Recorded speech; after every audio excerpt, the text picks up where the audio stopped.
Well, you guys had 6 turnovers in the game against Georgia Tech. What kind of you guys had 5 against Marshall in the Gasparilla Bowl. What has been kind of the emphasis on getting those turnovers for the last 2 or 3 games for you guys? Well, it's something that we practice every day.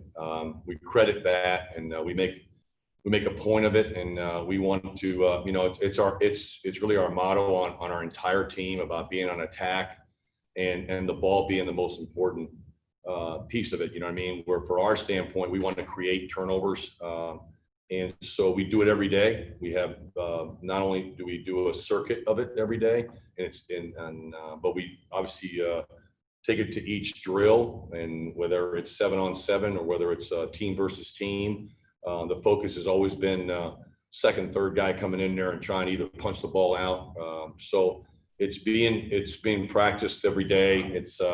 It's an expectation standard that we try and put on each other, and it's good to see to have that, that results that obviously it gives a bunch of confidence to a team that that they're actually coming through what they've been practicing. Coach, obviously, I know it was a first game and, a different kind of preseason, but just looking at the defense, what areas would you like to see improve going into next week? From a defensive standpoint, it's always going to start. It's probably going to, the first place to start is the communication part. There's a couple of plays, that we didn't do a very good job of communicating. Now, communicating wasn't that the 1 or 2 or 3 individuals that were given the communication, but it wasn't returned. It wasn't. That's something that we want to continue to improve on, because it's so important, because you have to get lined up. You have different checks and adjustments that you have to make. And the next one would be the tackling part of it. We thought we had some situations where we could have been better at tackling. It wasn't horrible, to be honest with you, for playing for.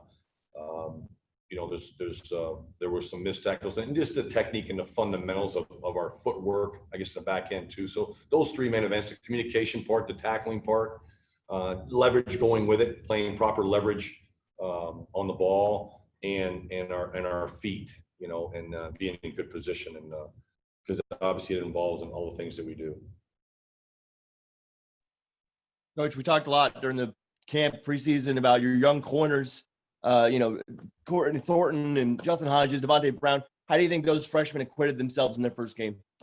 I thought that they did a pretty good job. It wasn't perfect. We all know that. It's gonna, that the last question I was asking, what would you like to see improve on? And we've all have been, a lot of you guys probably know this too. You want to make the biggest strides from game 1 to game 2, and that could be no more. I mean, that's going to be the young guys. That's where it really comes down to it, where guys experience their first time playing in a college football game, and now taking it to the second game and seeing them a little bit more relaxed. They were excited. The energy was there. The focus was there. Obviously the tempo is of a game. Atmosphere is totally different, even though.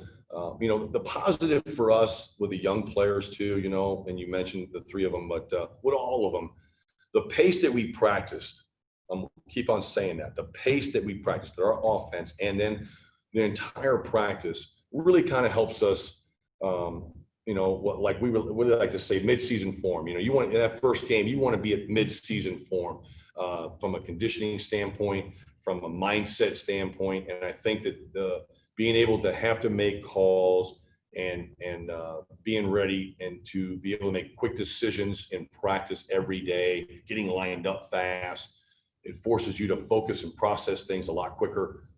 So I think that helps, especially the young players. Coach, you were saying about the young players. Josh Celestar, he had like a pretty great game, first ever game in college. Like, what could you say about him? How do you think this first performance can affect him in the future? Josh is a locked-in individual. We say that on every play. Be locked in where your 2 feet are at that moment, and he's the definition of that. It's important to him. He's very mature, being first-year player. He takes coaching. He's like a sponge with information, takes it in, and he does what we ask. He listens to understand, not so much listen to respond. Those are the things that we're talking about on a daily basis, and we're not surprised to see the success because he's a hard worker, very consistent.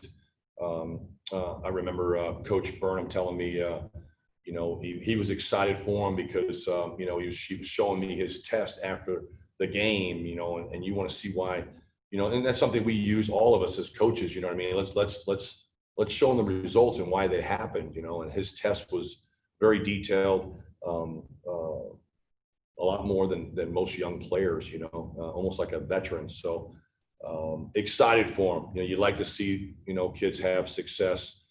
Anybody have success when they put in all that work into it.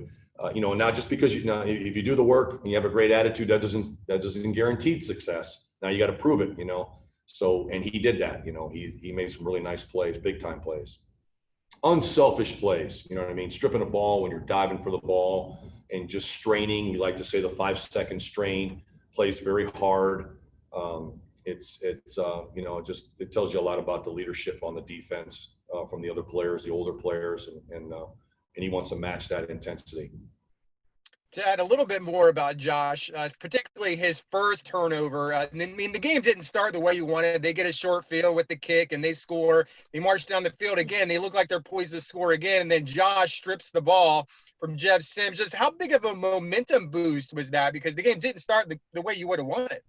Well, it's a game changer. It's all about turnovers. Obviously, giving up big plays on defense is an unbelievable game changer for the offense. And for you to make a stop in the red zone on a goal line, anything close to that goal line, it's a game changer for the other team. And that kind of gave us a boost as a football team, confidence. We wanted to be better in the red zone this year on defense. We've been talking about it the whole entire offseason. We were 2 for 4. It wasn't perfect. We wanted to be more of a 4 for 4 kind of a deal, and forcing field goals at the least.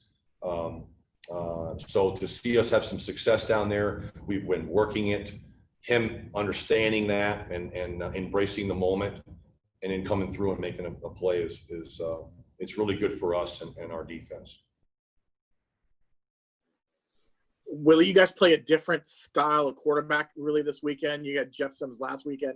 This one you get Holton Ahlers, who's kind of more of a bigger guy. What can you make from that this week against the ECU quarterback? Well, the first thing that comes to mind now, not to take anything away from Sims, very athletic, very talented player. Ahlers now is a guy that was an outstanding high school football player. I mean, he's a great athlete. We knew that going in when we played him in 2018. We had a tremendous amount of respect for him at that time because we know that, hometown boy, wants to be very successful, has always been successful throughout his athletic career. So anytime you have a guy like that at the quarterback position and is going to be a major plus for you and their team. So we have a tremendous amount of respect. He's a bigger kid. He's just as athletic, he can run. He has a very good awareness. He plays really well off schedule, which is another problem for defenses.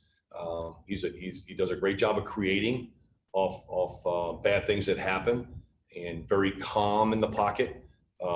Even when he's outside the pocket, he makes really good decisions.